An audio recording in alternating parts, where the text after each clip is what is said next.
Bonsoir à tous, bienvenue sur la chaîne toujours proche des populations. Ravi de vous accompagner pour votre journal sur RTI2 à la une de l'actualité de ce week-end. L'escale 225 nous conduira ce soir à Yopougon-Kouté au cœur du peuple ébrié pour découvrir la PAC Namoué, une institution qui a pour objectif de valoriser et pérenniser les valeurs traditionnelles à Tcham. À l'international, le pape François a été inhumé dans son église de cœur à Rome, à la basilique Sainte-Marie-Majeure, où il se rendait pour prier avant et après chaque voyage à l'étranger. Merci pour votre fidélité. Place à la rubrique du jour.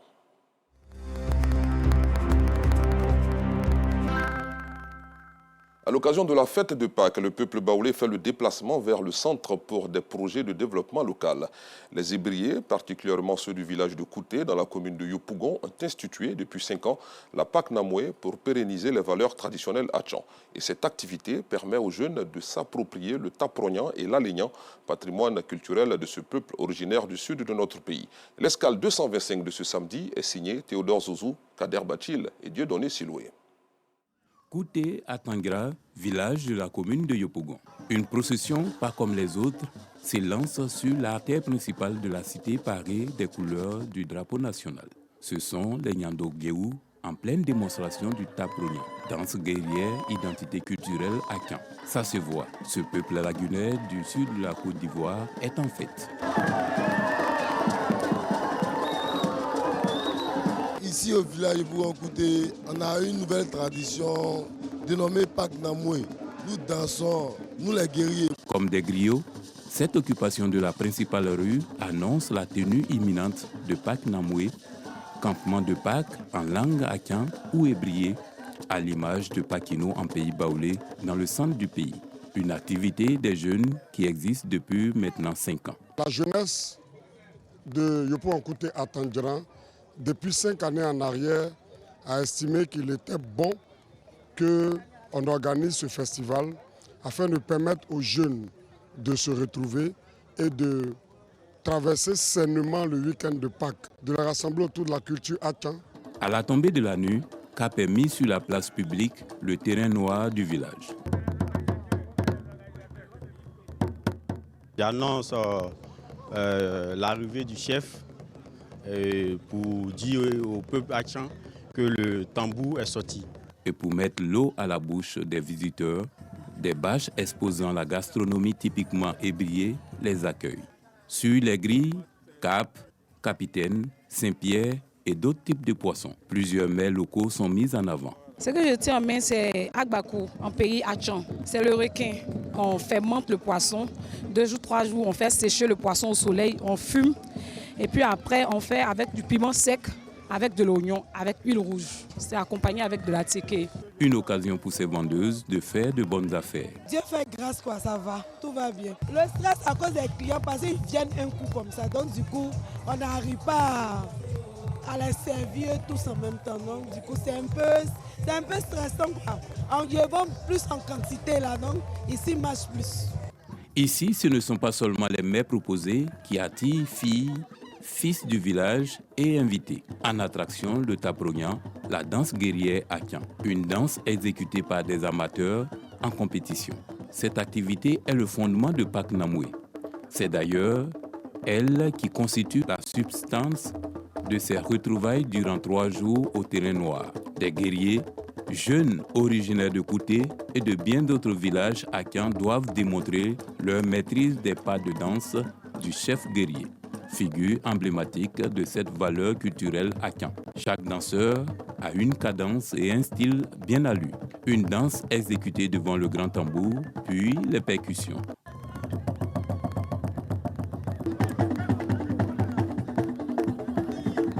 Ces guerriers d'un jour rivalisent de créativité devant le jury et le garant du village. Il n'existe pourtant pas ici, en pays Akan, une école d'apprentissage. J'ai appris, c'est pas des danses avec mon grand-père qui est un guerrier de mon village. C'est pas des danses qui me plaisaient, donc je regardais et puis je faisais en cachette. Les prestations des concurrents émerveillent les participants de Pak Namwe. À travers ce festival, je vois et apprends à connaître ces danses, je vois un peu les richesses de mon village, comment le peuple est brouillé, Atchan est mobilisé en matière de festivités et aussi pour faire découvrir sa culture au reste du monde. Nous ayant vu ça étant jeunes, étant petits, on pourra apporter nous-mêmes nos opinions pour pouvoir faire grandir, disons, notre culture et la faire voir aux yeux de tous. Les jours qui suivent la nuit du Taprognan, c'est une explosion de joie. Les villageois en uniforme, pour certains, festoient. Le mélange des sonorités musicales du passé et du Taprognan modernisé font danser tout le monde.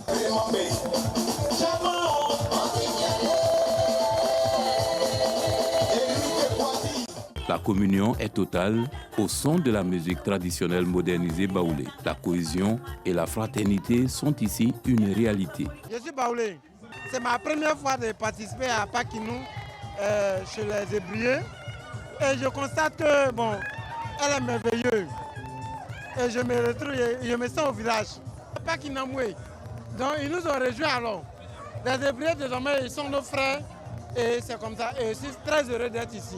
Pak Namwe devient en 5 ans une lucarne de convivialité incontournable pour Yopougon-Kouté et de transmission de valeurs culturelles. On a pensé à l'esprit de famille, l'esprit de retrouvailles et l'esprit de divertissement. Comment réunir les familles autochtones et allogènes sur un même lieu pour festoyer, pour promouvoir aussi la cohésion sociale. Nous pensons dès maintenant à 2100. C'est pour ça que nous faisons tout pour montrer et démontrer les choses de la culture Atchan. Par exemple, la danse guerrière, on dit chez nous Atchan, c'est-à-dire le langage. Il y a aussi Alénien, qui est la danse des femmes. Pak Namwe, de cette manière, c'est vraiment une satisfaction pour la chefferie qui a autorisé cet événement. En ce sens que non seulement nous commençons par célébrer la culture et en même temps on donne l'occasion aux jeunes de s'égayer. En tant que cadre du village, notre souhait c'est d'encourager la jeunesse à faire des activités qui éventuellement pérennisent nos cultures, qui valorisent la jeunesse, qui valorisent nos traditions et non les laisser à la débauche parce que l'oisiveté est mère de vice. Donc effectivement, en tant que cadre du village, nous avons intérêt à accompagner cette jeunesse. Tu es le bienvenu parce qu'aujourd'hui, ce qui est important de souligner, c'est que nous avons besoin de connaître les valeurs de la culture Atchan. Et également nos petits frères, ceux qui viendront après nous, il est important de les éduquer en ce sens. Parce qu'un peuple sans culture n'existe pas. Et il est important que nos peuples puissent connaître ces cultures-là. Donc nos enfants, ceux, même les autres qui ne sont pas Atchan, puissent également épouser cette culture peut-être là et la mettre en valeur. Pour moi, il est très important de connaître la culture. Et Pak Namwe est vraiment le bienvenu parce que cela nous permettra de pouvoir faire la promotion de la culture Atchan. De quoi réjouir le chef du village. Nous sommes très heureux pour que toute la population ait adhéré à cette initiative de notre jeunesse pour être occupée sainement et pour valoriser aussi notre culture à travers l'organisation de Pak Namwe. À l'instar de Pakenou en pays baoulé, Pak Namwe se veut un canal de développement et de transmission de valeurs identitaires Atchan, à savoir le Taprognan, la Lénia et sa gastronomie. Belle initiative des Hébrieux de Yopougon-Kouté, car un peuple qui néglige sa culture est appelé à disparaître. Direction Cocody Rivera Faya, où les travaux de construction de l'échangeur changent le quotidien des usagers. Entre espoir d'amélioration et contraintes provisoires, habitants et commerçants s'adaptent au rythme du chantier. Voici donc le constat de Cécilia Bassoulé, Gilles Tounien et Théodore Zouzou. Dans la commune de Cocody, au quartier Rivera Faya, les travaux de l'échangeur avancent. Ce matin du samedi 26 avril 2025, malgré quelques améliorations visibles, la circulation reste encore difficile pour de nombreux usagers. Actuellement, vraiment, la situation avec l'embouteillage, vraiment, c'est un peu pénible. Surtout pour nous, les chauffeurs de VTC, c'est un peu compliqué.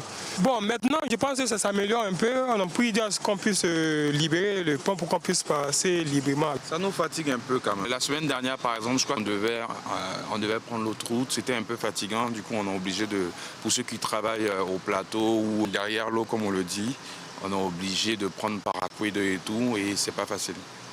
Mais je pense que bientôt ils vont ouvrir. Donc ça va alléger un peu le trafic et puis il sera moins dense. Espérons que ça ne fasse pas un peu comme Aquaba, quoi. À vrai dire, on n'apprend pas facilement. Il faut forcément marcher, arriver en bas là-bas, on traverse et puis on attend. Donc vu comme ça, les bagages sont obligés de rentrer dans le quartier pour ramasser un peu. Donc ça fait qu'on est toujours en retard. Je souhaite que les travaux continuent plus vite et que la voie soit inaugurée le plus rapidement possible afin que les gens puissent vaquer facilement à leur occupation. L'embouteillage continue, mais c'est mieux par rapport à avant. Entre ralentissement et détours imposés, les automobilistes prennent leur mal en patience. Pendant ce temps, les petits commerçants installés aux abords du chantier profitent du flux de passants pour dynamiser leurs ventes. Ça nous arrange parce qu'on arrive à vendre.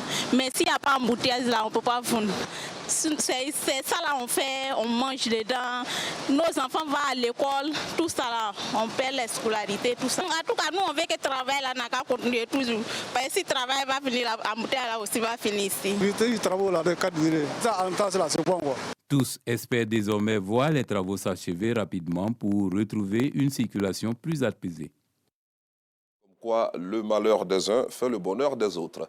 Parlons éducation à présent. Au cours de ces 10 dernières années, les programmes d'alimentation scolaire se sont imposés comme un levier essentiel pour l'inclusion éducative, la santé des enfants et la résilience des communautés. Cette année, le ministère de l'Éducation nationale et de l'alphabétisation, à travers la direction des cantines scolaires, a célébré la journée africaine de l'alimentation scolaire le jeudi dernier.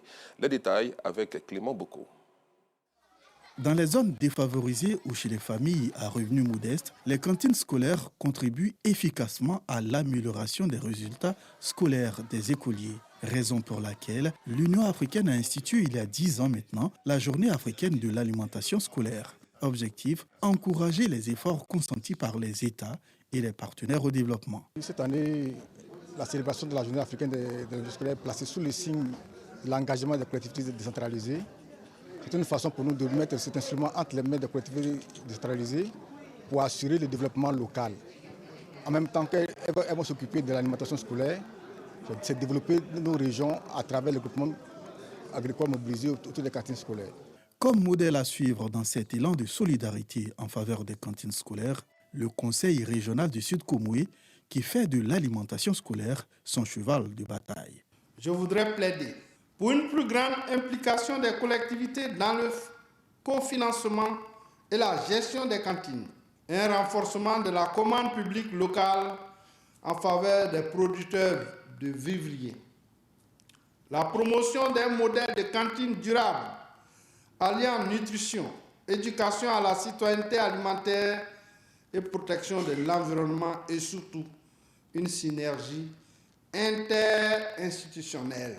Occasion pour les partenaires au développement de réitérer leur engagement à soutenir les efforts consentis par le gouvernement. Cette journée, c'est aussi l'occasion de souligner le rôle déterminant des collectivités décentralisées. Leur implication dans la planification, le suivi et souvent le financement des cantines scolaires renforce la gouvernance locale, la coordination entre acteurs et l'alignement sur les besoins des communautés. En les intégrant aux plans locaux de développement, l'alimentation scolaire devient un pilier de cohésion sociale et de progrès territorial. Selon la tutelle, l'État accroît progressivement ses investissements pour améliorer les conditions des tout-petits. À travers cette célébration, l'État de Côte d'Ivoire témoigne son attachement et son engagement à la cause de l'alimentation scolaire comme stratégie d'accès, de rétention et d'inclusion de tous les enfants à l'école. Une alimentation scolaire accessible à tous les élèves de Côte d'Ivoire est un défi que notre pays doit relever pour la formation des ressources humaines de qualité capables de soutenir son développement économique et social. La synergie d'action autour des cantines scolaires a pu toucher 31% des enfants sur le continent qui bénéficient régulièrement du programme de repas scolaires selon un récent rapport de l'Union africaine. Et puis, la Jeune Chambre internationale section Côte d'Ivoire a organisé une conférence de presse hier dans la commune du Plateau. C'est une rencontre en prélude aux actions de sensibilisation pour une élection apaisée en octobre prochain dans notre pays. Maïssa Kogaï. Une élection apaisée en Côte d'Ivoire au mois d'octobre 2025, c'est l'enjeu d'une conférence de presse organisée par les membres de la Jeune Chambre internationale, section Côte d'Ivoire JCI. Cette initiative, une contribution de la Jeune Chambre internationale au maintien d'un climat de paix en période d'élection, mais aussi pour la consolidation d'une cohabitation harmonieuse. C'est le lancement officiel de la caravane pour des élections apaisées, dénommée la Flamme d'unité. Pour nous, la paix, qui n'est pas une option, mais qui est une exigence collective, d'où tout le monde, chacun doit prendre part à cet élan de paix. Et cette initiative-là vise à sensibiliser les jeunes, à sensibiliser les vieux, à sensibiliser toute la communauté afin que nous puissions vivre dans un climat de paix lors du processus électoral que notre pays connaîtra dans le mois d'octobre 2025. Et donc nous invitons les jeunes à la paix, à la non-violence lors des élections. Les participants adhèrent à l'idée. Je pense que notre pays a été frappé dans les années antérieures par une crise électorale. Et justement, c'est ce que la Jeune Chambre veut éviter. C'est pourquoi nous avons décidé de ne plus retourner dans les années passées, c'est-à-dire 2000-2010. Donc on veut, en tant que jeunes citoyens, participer à aider le gouvernement à pouvoir organiser des élections dans la transparence et dans la non-violence en partageant l'esprit de tolérance. Ce rendez-vous marque le lancement du projet de la Flamme de l'unité. À cet effet, des actions de sensibilisation vont démarrer dans les prochains jours à Bouaké, au centre du pays. Retrouvons Maïssa Kogaï qui nous conduit cette fois à Saïwa, localité de l'ouest de la Côte d'Ivoire, où l'ONG Fondation Espace Afrique a offert du matériel de fabrication de l'atiéké, ce moule de manioc, aux femmes de 2 campements de cette sous-préfecture. Un don qui vient soulager ces femmes et leur permet d'être plus autonomes. Voici donc le point de cette remise. Les femmes des campements Air France et Fetekro dans la sous-préfecture de Saïwa, département d'Issia, ont reçu du matériel de fabrication de l'atiéké, ce moule de manioc.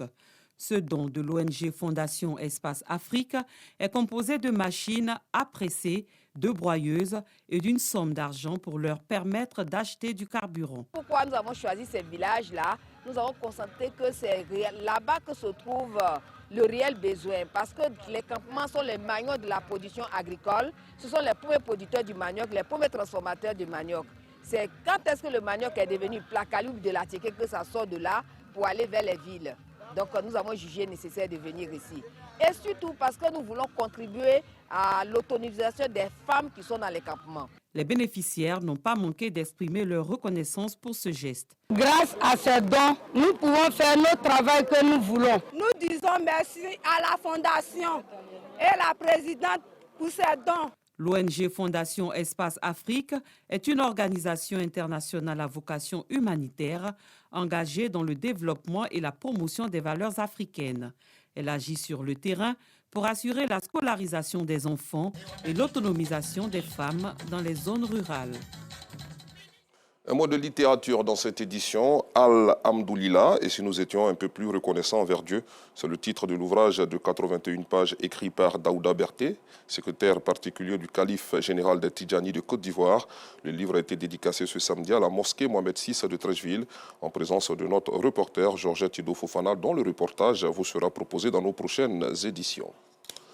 Ouvrons à présent la page internationale de ce journal. Première destination, les États-Unis, où sous la médiation du secrétaire d'État américain, la RDC et le Rwanda ont signé hier à Washington une déclaration de principe.